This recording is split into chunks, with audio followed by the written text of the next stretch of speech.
1장입니다. 2장의 말씀을 보고 우리 지난주에 다 끝까지 보지 못했던 1장 같이 보도록 하겠는데요. 2장 1절에서 5절 말씀,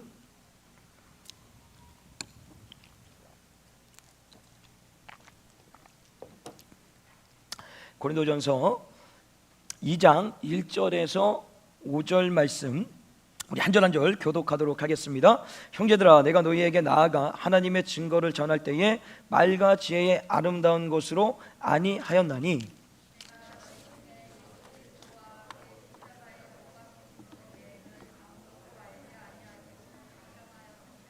내가 너희 가운데 거할 때에 약하며 두려워하며 심히 떨었노라.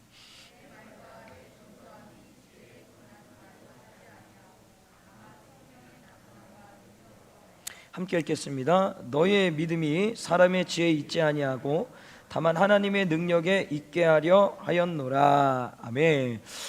이렇게 가끔 이렇게 아이들하고 대화하다 보면 그 대화의 어떤 그 요점, 그러니까 그 핵심, 그 사실 잘 이해를 못해서 엉뚱한 대답을 할 때가 있어요. 최근에도 우리 집에 아들내미가 저한테 물어보더라고. 아빠, 드럼도 세탁을 해주냐고. 그러니까 저 드럼도 세탁을 해주냐고 저한테 묻더라고. 그래서 저 질문의 이 의도를 제가 잘 이해를 못해서 드럼도 세탁을 해주나 하면서, 드럼도 세탁을 해주나? 뭐 해줄 수도 있겠지 라고 얘기를 했어요. 그래서 훈훈하게 대화가 마무리되는지 않았는데 바로 그것을 이렇게 캐치한 우리 집에 계시는 우리 왕 되시는 우리 아내께서 이 아이가 뭘 받아봤더만 그 리서치하면서 드럼 세탁기를 본 거예요. 드럼 세탁기 뭔지 아시죠? 일반 세탁기, 드럼 세탁기.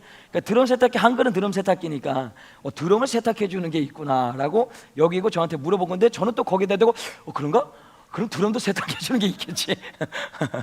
이게 무슨 더맨더머가 이게 둘이 합쳐 IQ 100 해가지고 서로 대화가 아주 아름답게 훈훈하게 이어지는 것을 제가 최근에 경험을 했어요. 그래서 저도 이제 아내를 통해서 깨닫게 되면서 사실 이제 뭐라고 하길래 듣고 나서 사실 살짝 기분이 좀 나빴어요. 왜냐하면 뭐 그럴 수도 있지 뭐 그거 가지고 뭐라 그러나 이제 생각을 하는데도, 어쨌든 간에 그런 가운데서도 제가 중요하게 깨달은 건 뭐냐면, 어쨌든 이 사람이 이렇게 얘기하든 저렇게 얘기하든지 간에 때로 내 입장과 내 생각과 다름으로 인하여서 그 말이 내 안에 약간의 섭섭함이 다가올 수도 있단 말이죠. 그럼에도 불구하고 그냥 함께 대화했다라는 그 자체가 그냥 기쁨으로 받아들이면 좋을 것 같아요. 그게 무슨 얘기냐면, 만약에 이 세상에 여러분 혼자 산다라고 생각을 해보세요. 아니 그냥 멀지도 말고 그냥 학교 생활을 하는데 학교에서 아무도 나한테 얘기를 걸어주지 않고 말해주지도 않고 나 혼자만 외톨이로 있는다면 그거 얼마나 괴롭겠습니까?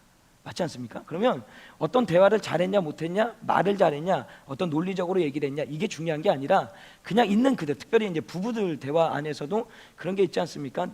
남자들은 좀 논리적이에요. 논리적이다 보면 여자분들은 사실 이렇게 서론 본론 결론이 별로 잘 없어요. 막 본론 갔다가 서론 갔다가 결론 갔다가 해서 이게 정리하기가 뭐 복잡하게 얘기할 때가 있는데, 그래도 대화할 수 있는 상대가 있다라는 게 얼마나 감사한 일입니까? 맞습니까? 그래서 이번에도 명절 때도 어떤 일이 있어도 뭐 가족들 간에 있는 대화 안에서 그게 맞냐, 그게 틀리냐, 네가 잘했냐, 내가 이게 아니라 그냥 야, 우리 이렇게 모여서 대화할 수 있는 사람이 있어서 너무 좋다. 저는 이제 없어요. 우리 저기 뭐 누님밖에 없으니까 뭐 별로 대화할 사람이 없단 말이죠. 그러니까 그렇게 대화할 수 있는 사람이 있다라는 것 자체가 우리에게 뭐예요? 감사한 일이라는 거예요. 그래서 이번 명절에도 그런 감사함으로 서로 가족 간에 대화하시고 또 이야기를 나누시고, 때로는 말도 안 되고 섭섭하고 전혀 이해되지 못한 얘기를 해도 그냥 좋다, 그냥 좋다, 가족과 얘기할 수 있어서 좋다, 그런 마음으로 함께 이 명절을 좀 보내시면 좋을 것 같습니다. 오늘 말씀 하나님의 능력이라는 제목을 가지고 계속해서 우리 고린도 말씀을 나누고자 하는데요, 우리가 지난주에 말씀을 통하여서 고린도 교회 공동체에는 말을 잘하고 또 어떤 사유죠, 그러니까 생각, 끊임없이 저 사람들이 논리적으로 말하는지 잘 얘기를 하는지 말이 앞뒤가 맞는지 생각하는 사람이 너무 많다 보니까 복음의 본질은 사라지고, 오히려 거기서 내가 말을 잘함으로 또 내가 그 말을 잘하는 것을 잘 논리적으로 정리함으로 인하여서 이것을 서로 자랑하고 사람 중심으로 모여서 서로 분쟁하기 시작했다라는 거죠. 그래서 우리가 이 말씀을 통해서 우리 공동체는 그런 일이 없지만 앞으로 우리 공동체가 어떤 일이 있든지 간에 중요한 것이 생각돼야 될 것이 뭐냐면, 우리 모두는 어디로부터 출발됐다고요? 십자가로 출발됐다. 그렇기 때문에 교회에서는 경쟁하는 것이 아니라 함께 뭐 하는 거예요? 협력하는 것이다. 근데 그 협력의 가장 본질이 뭐냐?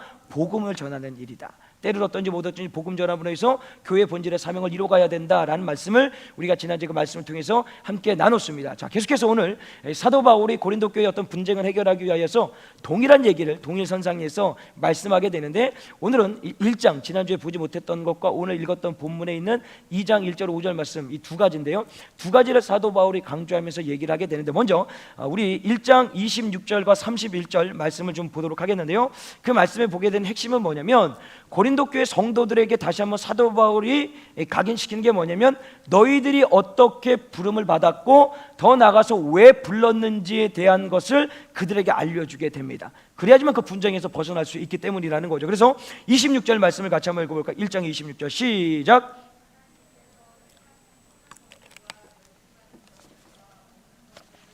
아닌데요.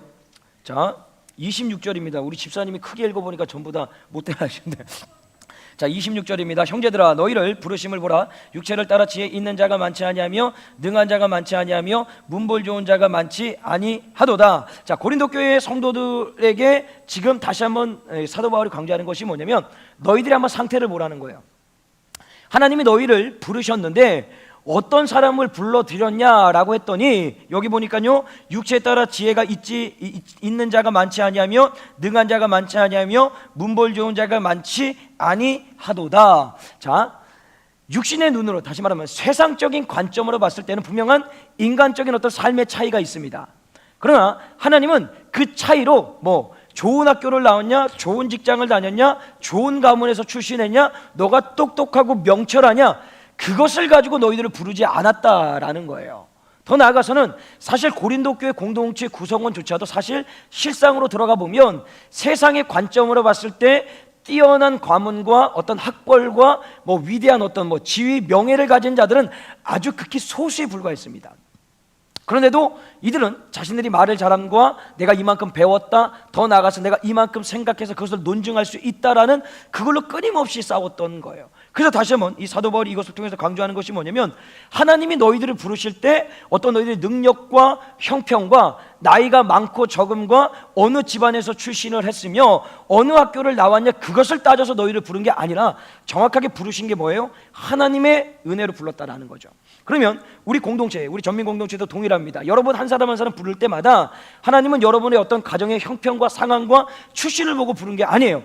물론 세상적인 관점으로 봤을 때는 분명한 차이가 있습니다. 삶의 환경도 있고요, 어떤 재정적인 부분도 있겠고요, 어떤 직업적인 면도 있겠고, 또 어떤 학벌도 이 세상적인 관점에서 다 볼 수가 있단 말이에요. 그러나 하나님은 그 관점으로서 여러분을 부르신 것이 아니라 그냥 있는 모습 그대로를 보시고, 이미 창세전부터 우리가 악했냐, 우리가 선했냐, 우리가 이 땅에 태어나기 전부터 그거와 상관없이 이미 택해 놓으셨고, 여러분들을 어떻게 해요? 한 사람 한 사람 지명하여 불러주셨다라는 거예요. 그게 뭐예요? 다 하나님의 은혜로 우리는 부름을 받았다라는 것입니다. 그래서 이 사도 바울이 계속해서 이 부르심을 받은 성도들을 통해서 이루고자 하는 것이 무엇이냐라고 하면, 이제 27절과 28절을 같이 한번 읽어볼까요? 27절 28절 시작.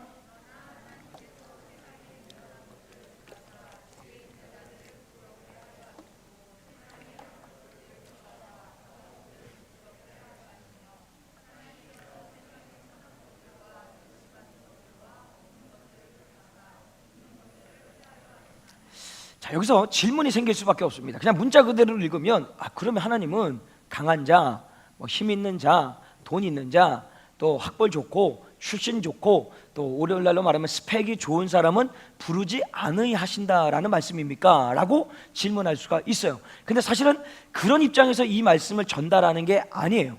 하나님의 나라는요, 세상의 관점으로서 똑같이 이루어지는 것이 아니라 하나님의 관점으로서 하나님의 나라를 이루어 가신다라는 거예요. 세상은 세상적인 관점으로 어떤 회사에서 사람을 뽑을 때 이 사람이 어느 학교에 나왔고 어느 출신이고 더 나아가서는 나이가 몇 살이고 얼마나 많은 스펙을 가지고 있느냐, 그 관점을 따라서 택하고 불러서 사용을 합니다. 회사뿐만이 아니라 심지어는 교회 공동체도 그래요. 사역자를 하나 뽑을 때도 사역자의 어떤 스펙을 보죠. 요즘 같은 경우는 이제 유학파들, 유학을 갔냐 안 갔냐 이거로부터 시작을 해가지고 어느 학교를 나와서 어느 교회에서 사역을 했느냐, 제가 참 유리한 건 뭐냐면 중문교에서 사역했다면 웬만한 침례교회에서는 다 받아줍니다. 그 왜 그런지 아십니까? 원체 빡셔서 웬만한 건 다 할 수 있다고 생각을 해요. 그래서 중문교회에서 최소 저는 벌써 6년, 7년이 다 돼가니까 뭐 3년 정도만 버텨냈다 하면 원서내면 거의 다 이게 뽑아줍니다. 그만큼 우리 교회가 유명한과 동시에 가장 좀 힘들다라는 그런 공동체. 어쨌든 중요한 거는 그런 건데, 자, 그런 것처럼 세상의 관점은 이 사람의 어떤 상태와 모양을 보고 그 사람을 부르거나 택하지만, 하나님의 관점은 절대로 그 세상적인 관점으로서 이 하나님의 나라를 운영하지 않는다라는 거예요.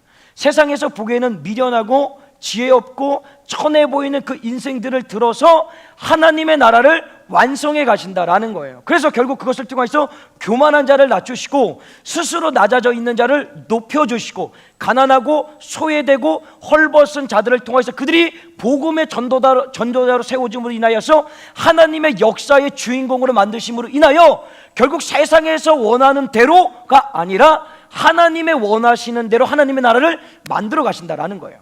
그래서 여러분 성경을 쭉 읽어보실 때 성경에 나온 인물들 이렇게 보면 되게 위대해 보이잖아. 아니에요. 전혀 위대하지 않습니다. 전혀 하나님께 쓰일 만한 구석을 전혀 찾아볼 수 없는데도 하나님 앞에 쓰임 받았다. 예를 한번 들어볼까요? 여러분 생각하는 믿음의 조상 아브라함, 그는 믿음의 조상이 아니라 정말 얼마나 믿음 없는 사람이 믿음 있게 하나님께서 깎고 빚으시냐를 보여주는 게 아브라함이에요.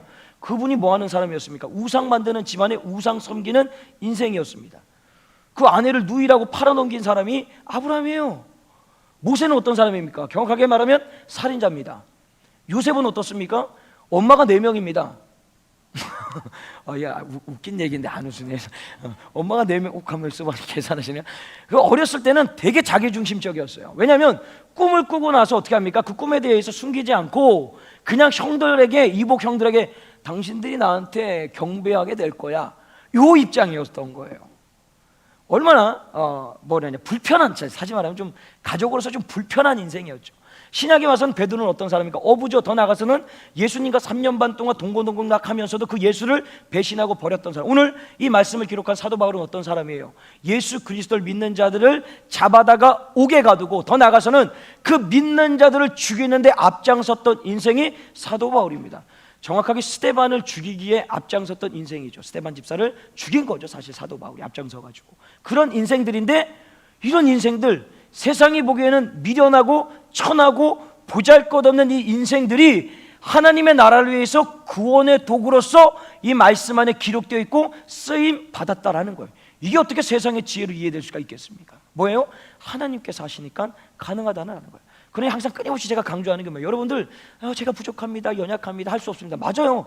연약하고 부족하고 할 수 없죠. 당연히 여러분들 능력 가지고 할 수, 어찌 감히 여기 서갖고 찬양을 할 수가 있겠습니까? 그러나 하나님이 능력을 주시니 찬양의 도구로서 쓰임을 받을 수가 있다라는 거예요. 항상 우리는 그것을 잊지 않아야 된다라는 거예요. 그렇기 때문에 29절 말씀에 보게 되니까요, 이는 아무 육체라도 하나님 앞에서 자랑하지 못하게 하려 하심이니라. 말을 잘하냐, 잘 가르치냐, 은사가 있냐, 능력이 있냐, 좋은 집안 사람이냐, 학교를 어디 나왔냐, 이거 자랑할 게 없다라는 거예요. 왜? 모든 하나님의 부르심과 우리가 하는 모든 형태는 다 하나님의 은혜로 이루어진 거기 때문에, 만약에 하나님의 능력치에 따라서 불렀다라면 고린도 교회 성도들 그 중에 누구 한 사람도 이 공동체에 들어올 수가 없었다라는 거예요.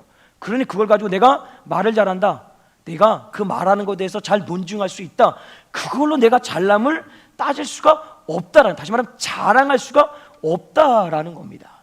그러니까 하나님 앞에서 우리가 어떤 자랑을 한다라고 하면 이렇게 생각하시면 돼요. 여러분 빌 게이츠 아시죠? 빌 게이츠. 예전에 신문에 보니까 여름에 휴가를 갈 때 호화 요트 50몇 억짜리 호화 요트를 타고 다니신다고 그러시더라고요.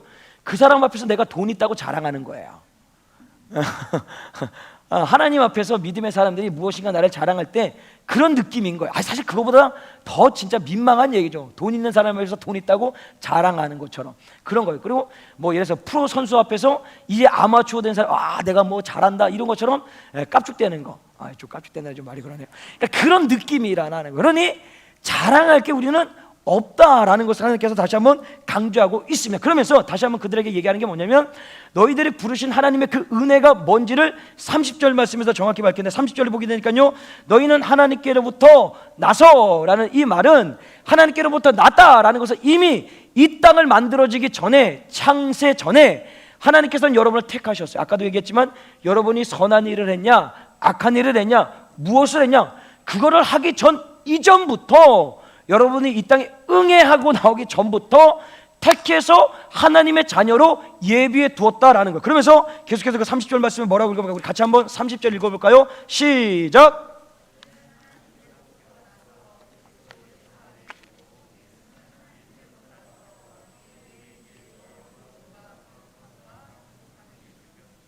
자, 하나님이 우리를 택하셔서 우리를 한 사람 한 사람 불러주셨지만, 그럼에도 불구하고 우리에게는 어떤 의의가 하나도 없기에, 죄인이기 때문에 그들을 구속하고 거룩한 성도로 만들기 위해서 그의 아들 예수 그리스도를 이 땅에 보내주셔서 의라는 게 1도 없는 우리들 가운데 의인이 될 수 있도록, 거룩한 성도가 될 수 있도록 누구를 통하여서? 예수 그리스도를 통하여서 그 은혜를 우리 가운데 베풀어 주셨다라는 것을 이 말씀 속에서 강조하고 있는 겁니다. 그럼에도 불구하고 내가 자랑하고 싶어요. 그냥 입이 가만히 있을 수가 없는 거예요. 자랑하고 싶은 거야. 그러면 어떻게 해야 된다고요? 31절 같이 한번 읽어볼까? 31절 시작.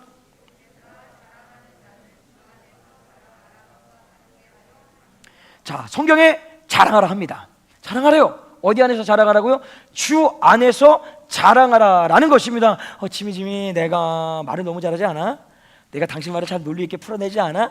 다 이게 하나님 주신 지혜야 라고 얘기할 때, 과연 이건 하나님을 자랑하는 걸까요? 자기 자신을 자랑하는 걸까요? 느낌이 다르죠.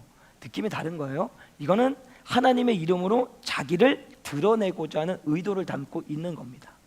그러니까 주 안에서 자랑한다라는 그 말은 뭐냐면, 결국 우리 입술에서는 예수, 나의 죄를 위하여서 십자가에 죽으시고 3일 만에 부활하신 그 예수만이 자랑돼야 된다는 거예요. 근데 그 자랑이라는 것이 예수를 전하지만, 그 예수를 통해서 내가 받은 것들도 어떻게 돼요? 전달이 돼야 된다라는 겁니다.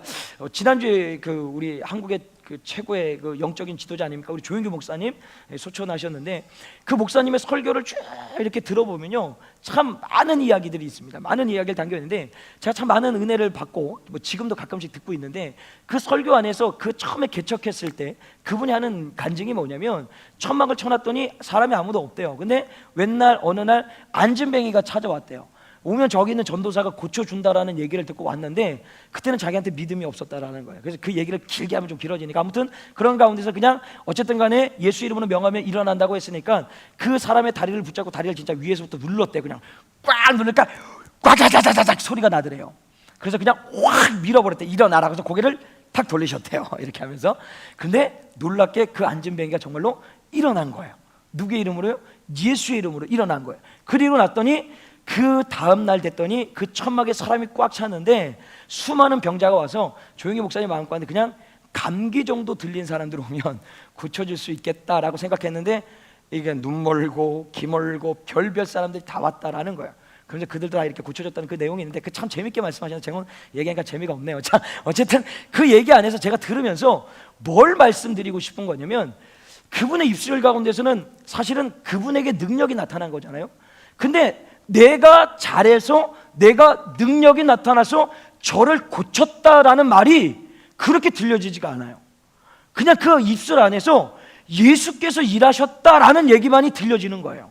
분명히 자신이 드러날 수 있는데 자기에게도 그 안에 분명히 있어요. 근데 그 말씀 안에서 전해지는 것이 정말 예수에 붙들려서 예수를 통하여서 기적과 이적을 일으켜서 지금의 오늘날까지 이르렀다라는 그 말이 들리는 거예요.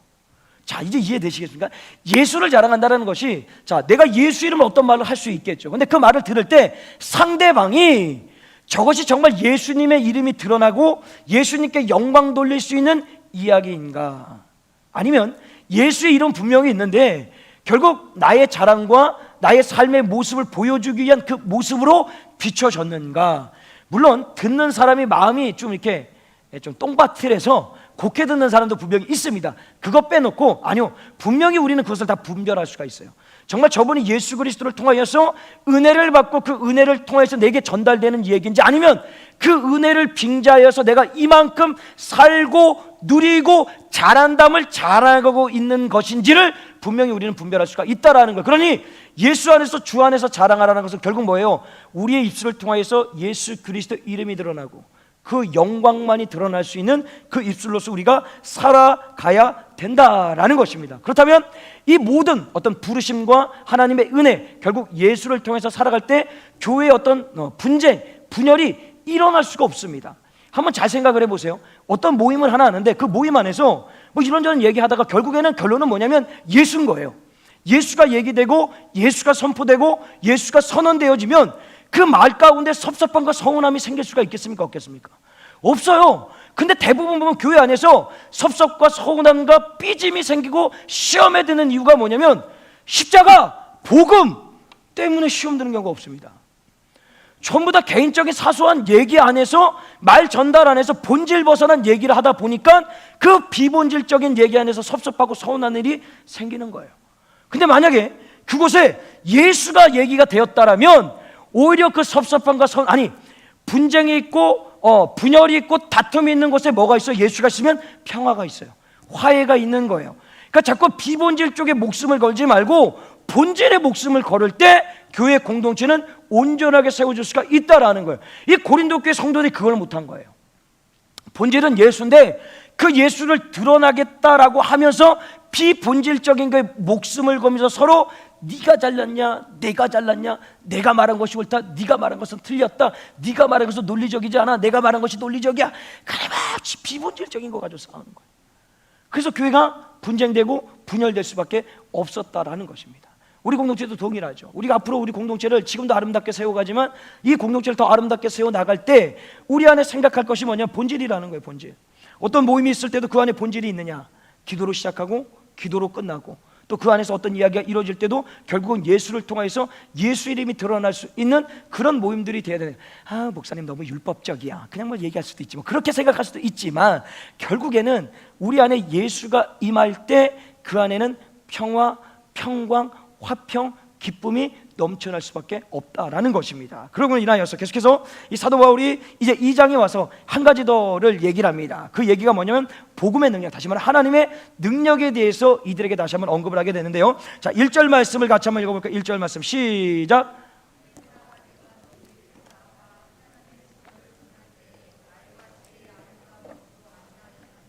자, 사도 바울이 고린도 교회 성도들에게 복음을 전할 때 어떻게 복음을 전했냐면은 내가 말과 지혜의 아름다운 것으로 아니하였다라고 얘기를 합니다. 당시에 계속 얘기하지만 수사학이 발달해서 아주 뛰어난 웅변술, 화려한 엄변술, 어떤 생각, 사유를 통해서 논증해내는 그런 것들이 끊임없이 발달되다 보니까 어떻게 하면 말을 아름답게 하고 화려하게 하고 감동을 줄 것인가에 거기에 포커스가 맞춰져 있는 거예요. 그러나 사도 바울은 복음을 전할 때 오직 예수예요.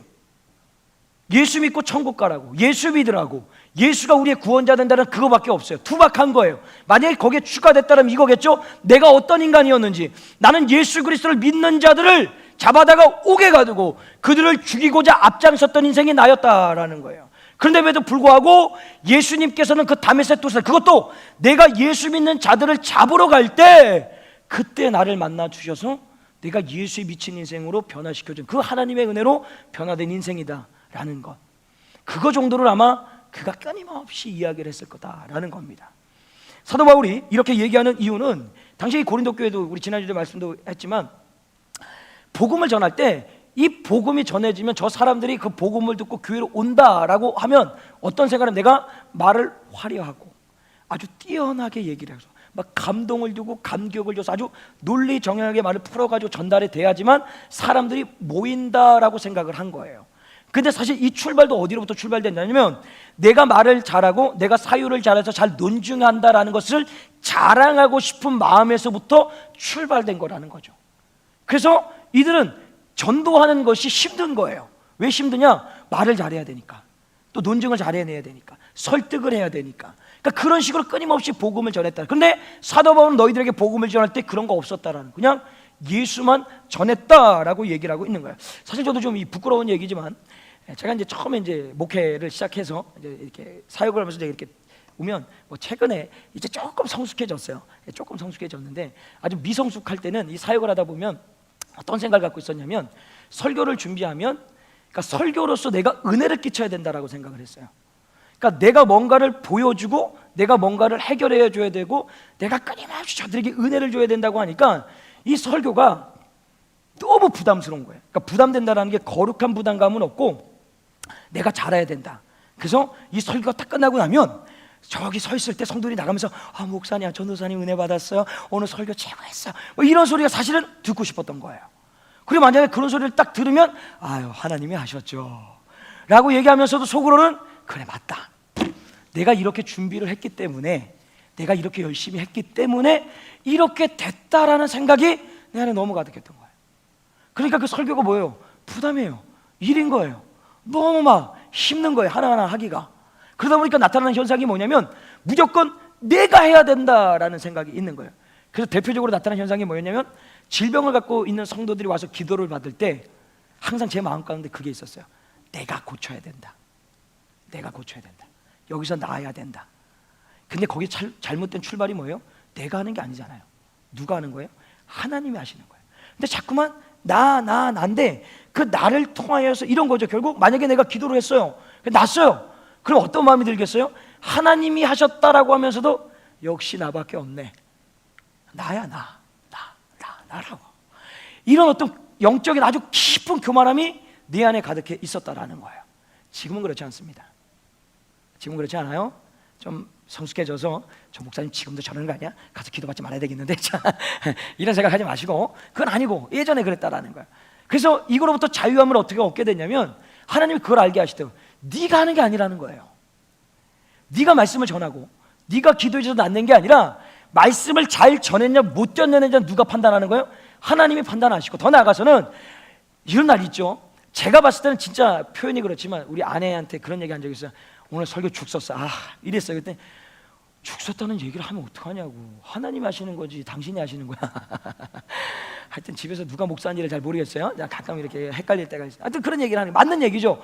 그러니까 말도 잘못된 거예요. 언어 자체가 그냥 하나님이 하셨기 때문에 내가 잘했냐 못했냐는 건 그게 중요한 것이 아니라 오늘도 하나님이 나를 통해서 은혜를 주실 것이면 은혜를 주실 것이고 여러분들을 깨닫게 해서 삶을 변화시키면 성령이 조명해서 그를 이끌어갈 것인데 끊임없이 내가 해야 된다는 그 생각에 빠져 있다 보니까 그것을 벗어나지 못했다는 거예요. 근데 그 자유함을 어떻게 얻었냐? 네가 하는 게 아니다. 내가 하는 거다라는 거예요. 병자로 해서 기도해 줄 때도 네가 고쳐주는 것이 아니라 너는 그냥 믿음을 가지고 기도하면 치료하시는 누구예요? 여호와 하나님이라는 거예요.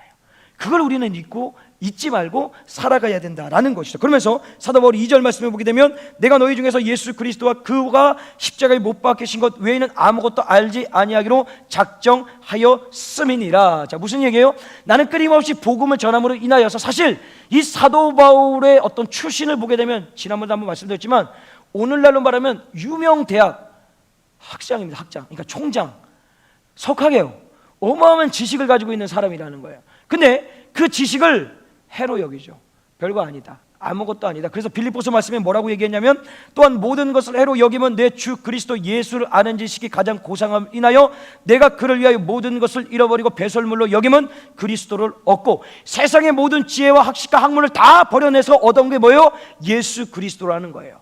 그러니까 내가 자랑할 것은 내가 가말리아 학문을 배웠고 거기에 내가 학자 이걸 자랑하는 것이 아니라 내가 오늘도 그 십자가에 붙들려서 그 십자가의 은혜로 구원받은 네 인생 나의 죄를 위하여서 친히 십자가의 산제물 되어주신 예수만을 자랑하겠다라고 결단하는 거예요.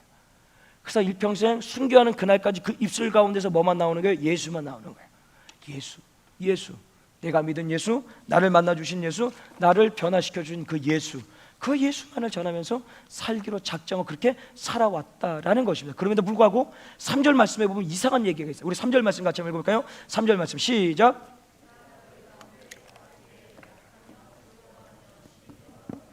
자, 사도 바울이 고린도 교회 성도들에게 복음을 전할 때 두렵고 심히 떨었답니다. 이게 뭘까? 어떻게 복음을 전할 심히 두렵고 떨었나? 저기에는 수학을 전공하시고 말을 너무 잘하시고 모든 말에 대해서 생각하고 논증해내시는 수많은 사람들이 있어서 그게 두렵고 떨렸던 것인가? 그게 아니에요. 사도 바울은 그것이 두려워서 떨린 게 아니라 이가 자랑하고 싶고 이가 전하고 싶은 그 십자가의 복음이 나의 입술을 통해서 전해질 때 왜곡될까봐, 퇴색되어질까봐, 정말 저들이 요구하는 대로 그 십자가라는 은혜를 단순하게 전하는데 과장되고 포장돼서 인간들이 듣기 좋은 소리를 내가 바꿔내지 않을까, 혹시나 인본주의적인 얘기를 하지 않을까라는 그 두려움과 떨림이 그 안에 있었다라는 거예요. 여러분이 복음을 전하고 복음이 전달되어질 때 여러분 안에 그런 두렵고 떨림이 있으십니까? 여러분 사실 이게 있어야 됩니다. 내 입술을 통하여서, 내 어떤 삶을 통하여서 하나님의 영광이 드러나고 있다라고 생각하는 그 입장에서 정말 그 영광이 드러나고 그 예수 그리스도 이름이 온전하게 왜곡되지 않고 퇴색되지 않고 전달되고 있는지를 봐야 된다라는 거예요. 제가 이 말씀을 묵상하면서 저는 사실 이 사도 바울의 마음을 조금은 좀 이해를 합니다. 왜냐하면 저 같은 경우는 설교라는 것을 많이 하지 않습니까? 매주 주일, 매주 수요일, 매주 금요일, 그리고 매일 새벽, 그러니까 일주일에 못해도 8편의 설교를 제가 해내는 거예요. 지난주에 한 주 안 했더니 얼마나 좋은지 모르겠어요.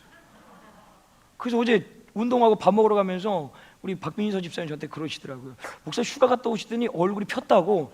그래서 한 2달, 3달에 한 번씩은 그 일주일씩 서줘야 된다고 막 서줘야 된다고. 속으로는 할렐루야, 할렐루야. 내가 다니 목회하면 그런 내규를 만들어서 해야 되겠구나. 막 이런 마음이 제 안에 있어서. 근데 좋긴 좋아요. 어쨌든 그런 것처럼 못 얘기하다 갑자기 새 길로 빠졌죠.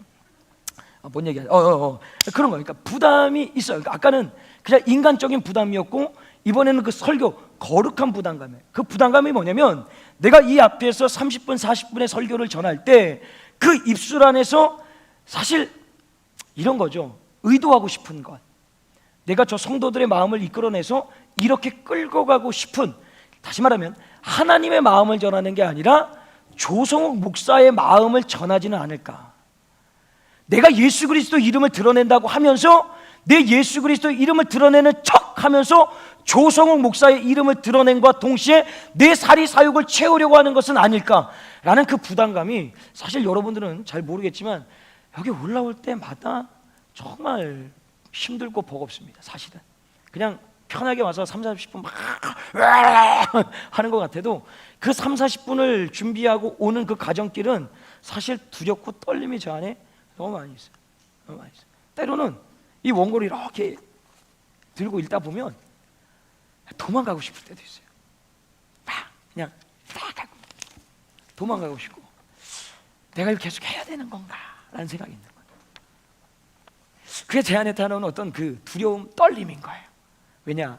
내가 아무리 열심히 목회를 하고 잘했다고 생각했는데 마지막 때 하나님이 야 나는 너에게 그 말씀을 통해서 그렇게 얘기하려고 한 적이 없다라고 하시면 어떨까라는 거예요. 사실 그게 제일 두려운 거예요. 제일 떨리는 마음인 거예요. 하나님이 마지막에 나에게 뭐라고 말씀하실까? 전민 공동체라는 것을 맡겨주시고 설교의 사명을 주셨는데 그 사명 안에서 정말 하나님의 마음을 전하는 전달자가 되어 있었느냐, 하나님의 심정을 성도들에게 통할 수 있도록 해주었느냐, 그것이 주님이 물으실 때는 지금도 아직도 퀘스천 마크입니다. 과연 내가 당당하게 하나님 앞에서 그렇게 했다라고 얘기할 수 있을까라는 거예요. 그 두렵고 떨림이 사도 바울 안에 있었다라는 것입니다. 그러면서 그 두렵고 떨림을 통하여서 이 사도 바울이 정말 절실하게 깨달은 게 뭐냐면 바로 오늘 4절과 5절에 있는 말씀입니다. 우리 4절과 5절 말씀 같이 한번 읽어볼까요? 4절과 5절 말씀 시작.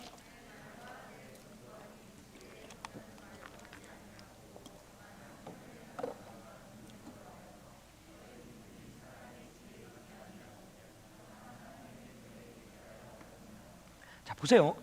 그가 복음을 전할 때 많은 사람들이 예수를 믿고 주님 앞에 오지 않았습니까? 근데 온 모든 것들이 사도 바울의 입장에서 보면 내가 하는 말로서는, 왜냐? 말에는 분명히 조라다 그랬어요. 말 주변도 없고 말 전할 어떤 능력, 기술도 없던 인생입니다. 그럼에도 불구하고 많은 사람들이 예수를 믿고 돌아오는 그 상황을 볼 때 결국 그가 내렸던 결론이 뭐냐면 내가 하는 게 아니라 성령의 능력, 하나님의 능력으로서 이들을 변화시키고 새롭게 한다라는 거죠. 그러나 고린도 교회 성도는 어떤 생각을 갖고 있어요? 내가 말을 잘하고 내가 논증을 잘해서 저 사람들 감동을 줘야지만 저들이 내게 몰려올 것이다라는 착각을 하고 있었다라는 거예요. 근데 사도 바울은 끊임없이 그 두렵고 떨림으로 복음을 전함으로 인해서 결국 도달한 결론이 뭐냐? 내가 하는 게 아니라는 거죠. 성령의 능력, 하나님의 능력으로 그 일을 감당해 나간다라는 겁니다. 제가 이 어렸을 때죠, 그러니까 초등학교 그때가 5학년 때쯤 된 것 같아요. 저희 아버님과 이제 교제하던 어떤 목사님인데 어떤 분이었냐면, 저 문경에서 교회를 하시는데 이분이 주로 하시는 일이 뭐냐면 일주일 내내 차를 봉고차를 타고 다니며 전국을 돌아다니면서 전도를 하시는 분이었어요. 그리고 주일에는 오셔서 교회 이제 예배를 드리고 그런 분이었는데, 제가 그때는 뭔 생각이 들었는지 모르겠는데 그 전도를 가는 여행 방학 중에 제가 거기를 좀 따라가겠습니다라고 아마도 얘기를 했겠죠. 그러니까 제가 거길 따라갔겠죠. 얘기를 해서 거기를 아마 따라가게 된 겁니다. 따라가게 돼서 그 당시에 경상도 라인에서 그 창원까지 이제 내려가는 어떤 전도 여정을 했었어요, 봉고차를. 근데 그 여정을 갈 때 그 교회 청년, 초등부, 그리고 중고등부, 그러니까 하여튼 그 부서에 있는 아이들 많이 앉고 그냥 봉고차에 정확히 진짜 12명 딱 10인승이니까 10인승이면 딱 앉을 수 있게 출발을 합니다. 그래서 일주일 동안 어디서 먹고 자냐? 그 봉고차에서 먹고 자요. 어떻게 자냐? 잘 때 12명이 어떻게 자겠습니까? 그 봉고차를 이렇게 세워요. 의자를 세우면 그 위에다가 나무를 이렇게 깔아요. 거기다가 이게 널판지 같은 걸 깔아요. 그거를 깔고 거기 위에서 자고 밑에서 자고 바닥에서 자니까 12명이 자더라고요. 12명이 자더라고요. 이거 신기하더라고요. 신기해요. 근데 그렇게 해서 번호해갖고 뭐 라면도 끓여 먹고, 또 이제 가끔 이제 교회를 위해서 전도해줄 때는 거기서 식사도 제공해주고, 그러면서 그 일주일을 보내는데, 그 일주일 여정을 보내는 가운데 했던 게 뭐냐면, 제가 뭐 예수 그리스도를 온전히 알고 뭐 믿음이 좋고 성경에 해박한 지식을 갖고 있어서 한 번 죽는 것은 사람에게 정의 기준 것입니다. 여러분에게 분명히 죽음이 있습니다. 마지막 때 되면 죽음으로 인하여서 천국과 지옥으로 나누는, 그것은 전도서 12장의 말씀처럼 하나님의 선과 악을 나눠져 지옥과 천국으로 나눠집니다. 그런데 예수 이런 거 한 적 없어요. 왜냐? 모르니까. 그냥 예수 믿으세요, 예수 믿고 천국 가세요, 예수 믿으세요, 예수 믿고 천국 가세요. 딱 이 두 마디 한 것 같아요. 그 두 마디를 했는데 수요일 날 그 지역에 있는 교회를 위하여서 전도해주고, 저희도 이제 거기에서 수요 예배를 같이 드리는데, 저한테 받은 시는 모르겠어요. 기억이 저도 안 나요. 완전히 맞는 사람한테 돌렸으니까. 그냥 우리가 했던 예수 믿으세요, 예수 믿고 천국 가세요, 뭐 오늘 저녁에 예배가 있어요, 교회 여기 오세요 라고 한 그 말에, 그날 제가 기억할 두 분 정도인가를 그 교회에 오셨던 걸로 제가 기억을 해요. 자, 그러면 한번 물어볼게요. 우리가 어떤 아주 막 사형리 앉으세요, 막 사형리 풀어가면서 막 그 예수 그리스도 태초로부터 인간이 어떻게 타락하고 어떻게 막 잘못되고, 이 타락으로 인하여서 우리 인간 가운데 원죄 번제가 들어서 자범죄가 들어서 어떻게 돼, 이런 얘기 한 적이 없어요. 그냥 예수 믿으세요, 예수 믿고 천국 가세요, 그냥 그 두 마디 딱 한 거예요. 근데 그 두 분이 교회에 오신 거예요. 자, 다시 대물 한번 물어볼게요. 여러분들이 구원을 받으셨잖아요. 물론 모태신앙도 있지만 여러분들이 교회라는 그 이 공동체 안에 들어오는 그 발걸음에 어떤 계기가 무엇이었습니까? 어떤 분이 여러분에게 찾아와서 분명 그건 있을 거예요. 예수 믿으라는 얘기가 전달됐을 것이고, 더 나아가서는 성경의 해박한 지식을 가지고 성경을 쫙 풀어주면서 막 가르쳐갖고 거기에 감동받아서 교회 나오신 분 있으십니까? 없어요. 그냥 몰라, 기억이 날 수도 있고 안 날 수도 있지만 누군가는 여러분들에게 분명히 예수를 믿으라고 선포를 했을 겁니다. 예수 믿고 천국 가라는 얘기를 선포했을 거예요. 기억은 안 나지만 분명히 그것이 들려졌을 거라는 거예요. 근데 그걸 듣자마자 교회로 나온 것이 아니라 어느 날 이렇게 지나다 보니까 내가 교회를 가고 싶은 거예요. 저도 내가 좀 믿어보고 싶은 거예요. 그래서 온 거예요.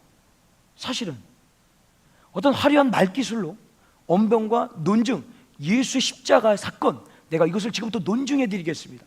어떤 그 논증을 듣고 여러분들이 온 게 아니고 그냥 투박하게 예수 믿으세요, 예수 믿고 천국 가세요, 이 두 마디가 어느 순간에 파장이 돼서 내 안에 들어와 어떤 성령의 역사죠. 성령께서 내게 감동을 주셔서 이 발걸음을 교회로 옮겨주셨다라는 겁니다. 무슨 얘기냐면, 고린도 교회 성도들, 아니 오늘날 신앙생활하고 믿음생활한다는 분들이 착각하는 게 뭐냐면, 자꾸만 내가 어떤 말을 잘하고 내가 성경의 어떤 해박한 지식을 갖고 있어야지만 전도, 다시 말해 영혼을 구원할 수 있다라는 착각을 하는 분들이 많이 있어요. 저는 지난주에도 말씀드렸던 우리 초등부 아이들, 어제는 이제 중고등 학생도 한 명 붙어가지고 같이 전도를 해서 모자 또 가방 이렇게 또 협찬을 해주셔가지고 그 딱 메고, 근데 금요일날은 그걸 가방을 보더니 어떤 친구가 아주 팩폭을 했죠. 저 할머니가 하는 건데, 할머니가 쓰는 모자하고 할머니가 쓰는 가방인데 이러더라고요. 근데 우리 아이들이 얼마나 순수한지 그 얘기를 듣고도 어제 제가 사진 안 올렸지만 모자 딱 쓰고 전도지 딱 꽂고 여기 가방 딱 메고 기도 받고 전도하러 나간 거예요. 전도하는 거야. 사실 쟤들이 뭘 알겠습니까? 그냥 예수 믿으세요? 예수 믿고 천국 가세요? 전도지 뿌리고 왔어요. 근데 저는요, 이 아이들이 저 수구를 통해서 언젠가는 이 아이들을 통해서 들었던 예수, 받았던 그 전도지 때문에 그들은 주님 앞에 돌아옵니다. 우리가 돌아오게 하는 것이 아니라, 지난주에 말씀드렸죠, 우리는 구원하는 능력이 없어요. 구원은 누가 하시는 거예요? 하나님이 하시는 거죠. 우리는 그 도구로만 쓰임 받으면 된다라는 거예요. 여기서 벗어나지 마십시오. 내가 말을 잘해야 된다, 내가 능력이 있어야 된다, 내가 가진 게 많아야 된다, 내가 학벌이 줘야 된다, 뭔가 그래도 세상한테 좀 보여줄 게 있어야지. 이거 아니에요. 이거 아니라는 거예요.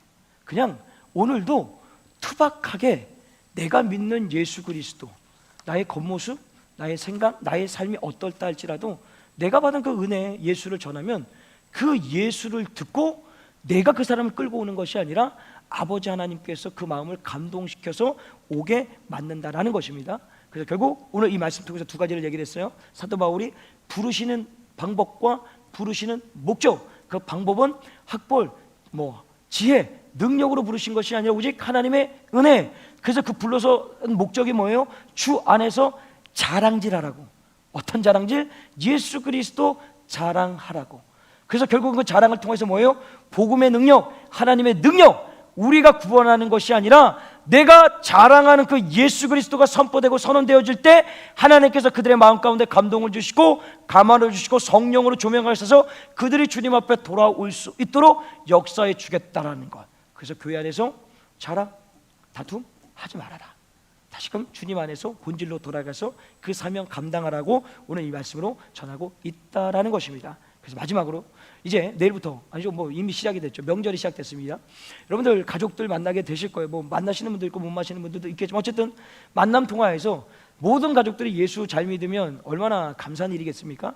그러나 그 중에 예수를 믿지 않고 아직도 당자처럼 생활하고 있거나, 아니면 더 나아가서는 아직도 가정의 우상의 제단이 무너지지 않고 끊임없이 그 제사의 문화가, 그 유기적인 문화가 침투되어서 귀신이 놀아나는 어떤 그 게임에 놀아나고 있다라면 이번 이 명절을 통해서 여러분들이 복음의 파수꾼이 되길 바라십니다.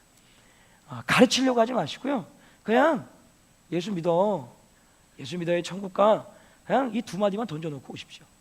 그러면 나머지는 누가 하시는 거예요? 주님께서 하시는 겁니다. 그래서 이 명절을 통하여서 다시 한번 여러분 입술 가운데 예수가 자랑되어지고 여러분의 주변에 있는 모든 가족들, 믿지 않는 자들이